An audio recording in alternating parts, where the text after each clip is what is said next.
The Astros so far have won every game at home and lost the 3 games on the road to the Texas Rangers. As we start things off with a pitch to Isaiah Kiner-Falefa out of the zone for ball 1 of this 3-game series. And Isaiah Kiner-Falefa, who has always hit the Astros well, this year hitting .372 against Houston, starts off with a base hit to left field. Curveball lined into left field, and that'll be a base hit. Back-to-back hits here for the Texas Rangers to start this game, as Ibanez got him. Big strikeout for Greinke. Second and third, 1 out. Gallo goes down on strikes against Zach, and a big second out for the Astros starter. San Francisco and Los Angeles taking on the Dodgers. Ground ball right side. Jose Altuve will have it and make the play in time to get Heim. Greinke gets through a second and third 1-out situation to shut down the Rangers in the first. The 6-year-old lefty out of Royce City, Texas, delivers the first pitch. It is a fastball down low for a ball at 97 miles an hour. Into right center field. Coming on is Gallo, and he makes the catch. Joey is sometimes underrated. He's a good defensive outfielder. 1 away. As far as trying to simplify some of the numbers that can be thrown at you throughout the course of a baseball game. Really good take there by Michael Brantley on a 3-2 pitch that slid off the plate. So Brantley, a 1-out base runner for the Astros here in the bottom of the first. Different teams, ERAs, there's a lot involved in there, but it's trying to slam all those numbers into one. This won't help the Astros offense. A ground ball towards the middle of the diamond, which is a double play turned by the Rangers in the shift. Kiner-Falefa, Brock Holt, Nathaniel Lowe, and that'll do it for the Astros in the first. Down the numbers, and I will tell you, I will warn you, if you really start to pull some of these numbers up, it can get dangerous, because those are 2 great seasons for those guys just in terms of all that they did. But yeah, it is fun to compare. Swing and a miss. Zach Greinke gets a strikeout of Curtis Terry. That is the second strikeout for Zach. 1 away in the inning. What's going on? 3-1 pitch, just a little bit inside for a ball. So we talked about ERA versus FIP. Here's one of the fly ball center field. Chas McCormick back, has a beat on it, and he puts it away for the final out of the inning. Greinke's worked around a little traffic. We're still scoreless heading to the bottom of the second. Swing and a miss. Got him with the slider upstairs. That'll be the first strikeout for Taylor Hearn in a 1-2-3 second. 88 to 91. He can still get in there. That one is a breaking ball on the outside edge, and there's a nice play by Jose Altuve on the move to his right, off balance throw, and a 1-2-3 inning for Zach Greinke here in the third. Score fielders Miles Straw and for Kyle Tucker, as Toro takes a look at a pitch on the outside corner for a called third strike. In that it was Straw's speed and job of hitting that ball hard in that XBA, but they just don't have the batting average to back it up. Yeah, and earlier I was mentioning as Maldonado goes down on strikes, and Hearn continues to look good today with Abraham Toro moving over to first. Shoots one to the right side. Nathaniel Lowe will retreat to the bag, and Garcia just out. Robel said you may want to look at that. That was a close play. Out, you score this many runs, and they saw that on average you score slightly fewer runs in the rest of the inning when you've got a runner on second and 1 out than if you got. It's certainly fascinating to look back at that group, and we can continue that story hopefully after this this lazy fly ball. Yeah, we'll continue the story in the bottom half. Thanks, James. Pop up caught by Toro. 1-2-3 inning for Greinke. We head to the bottom of the fourth, still scoreless. Closer to their FIP than their ERA. Altuve lines a single in the left field. Astros have their first base hit. All it took was us to have James Click in the booth for the Astros to get on the board with a hit. We got one of Dusty Baker's. It's about the acceptance level. Have you noticed this ball off the middle? And man, we're running out of time already. Double play. Have you noticed a level of acceptance that has changed from the first leagues? Is we're starting to get some of this data in the minor leagues, which is really exciting. Oh gosh, we don't have any time. Our analytics show, we had you for an inning, but it was pretty short. James, thank you so much. Appreciate it, guys. Guys who aren't very good or won't be comparable to Major League pitching. So now they have the, not just to get their own numbers on their own guys, they can see why they're getting those numbers and if they're doing it against better competition. Somebody in the Rangers dugout might eventually get tossed, and there we go. It might even be Brock Holt. Yeah, but he got Brock for sure.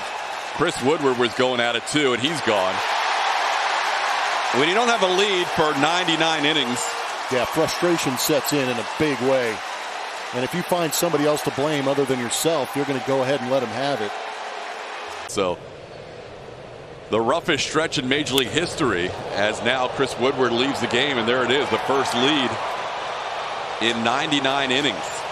This would have been their 100th inning without a lead before the Eli White home run. And the ball is thrown back immediately as White hits his 6th home run of the year.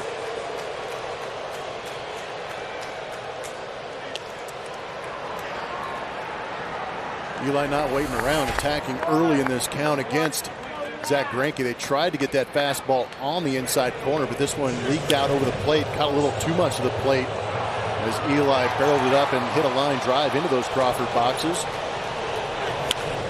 And with a catch, the rainbow jersey tossed it right back. It was almost as if he was turning a double play. What kind of pitching is he going against? Yeah, you got to evaluate the competition they're getting those numbers against. Solo home run gives the Rangers their first lead in 100 innings. A 99 inning streak without a lead goes by the boards with an Eli White solo home run, but Zach works through the rest of the inning.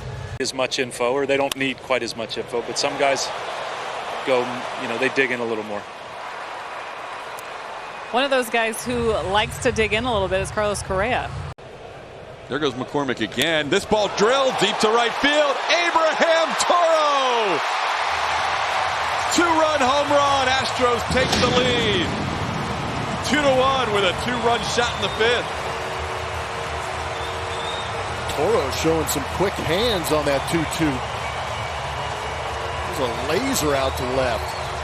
Astros finally getting that big swing and regaining that lead. Off the bat at 107.3. All that prep work that we showed you pays off. And it might have been a situation where in a 2-2 count, look for that fastball away, but he left it out over the plate. And Abraham Toro smashed it. 107, huh? 107.3. That gets the fans on this Sunday afternoon buzzing a little bit.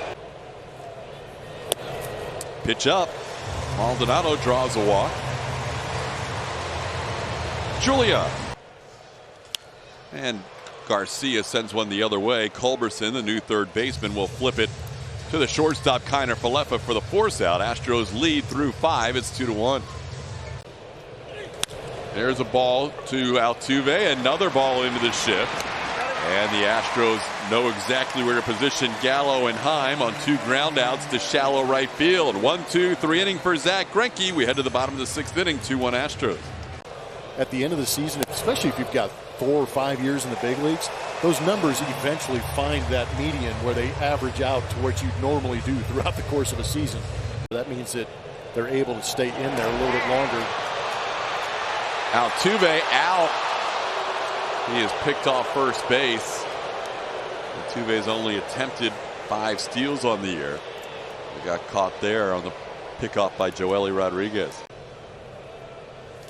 And a good take there for a walk. Yordan Alvarez draws the second walk of the inning for the Astros. First one issued by Joely Rodriguez.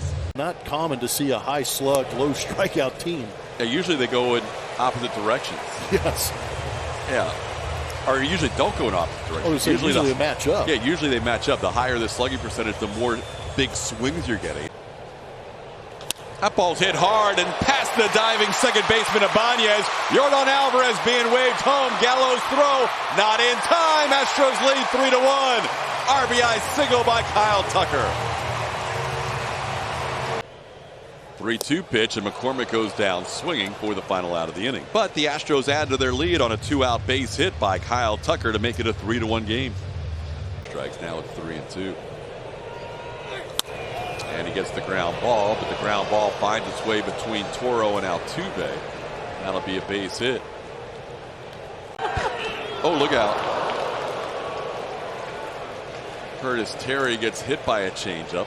He's on base for the first time in his career. And Zach Greinke has allowed the first 2 batters on here in a 3-1 game in the 7th inning. Just missed. That is a tough take. And unfortunately for Zach, the final batter he will face. 2 strikes, but that was a close one Culberson took. There's a swing and a miss. Got him with a 95-mile-an-hour fastball. Javier comes in and picks up a big strikeout with the bases loaded. No doubt about that. Line drive on the ground. They go to second for 1. Double play! Christian Javier, who rarely shows emotion, with a big fist pump at the end of that double play. In the start, we've seen Brett Martin, Dennis Santana, Joely Rodriguez, Joe Barlow, and now Spencer Patton, who picks up a strikeout on Toro to start the inning. In 5 years, that's never happened before. This one on the ground, a couple of hops to the second baseman Ibanez. Good, clean inning for Spencer Patton coming out of the bullpen. A 1-2-3, bottom of the 7th inning. Straw and McCormick in center field putting up big numbers. How about Christian Javier coming in and just blowing the doors off? Joey Gallo, he has faced 5 batters and he's picked up 6 outs. A 1-2-3 inning in the 8th. Look, we're broadcasting for a team that is very much into the analytics and have been for a long time, and to help him in weeks. How about Bradley on the go and a slide, and he is safe. Michael Bradley's first stolen base attempt of the year is a successful one. Only his 6th steal in 3 years. As Jordan on a 1-2 pitch goes down on strikes. So Jordan 0 for 3 with a walk and a run scored today. 2 away here in the bottom of the 8th inning. From 8 walks by the starter Kyle Gibson. Correa goes down swinging for the final out of the 8th. We head to the 9th. Astros leading 3-1. Ryan Presley will come on and try to close the door. Got him, foul tip caught by Maldonado. The Astros sweep the Texas Rangers, winning today 3-1. And for the first time all year, the Astros move to 22 games over 500. They hit the 100-game plateau blummer at 61-39 in a great weekend series against their cross-state rivals. Yeah, it was a really good weekend series. I know that a lot of people probably expected a little more out of that offense to put up big numbers against the Texas Rangers, but right now the only thing that matters are those W's. Just keep racking up those W's.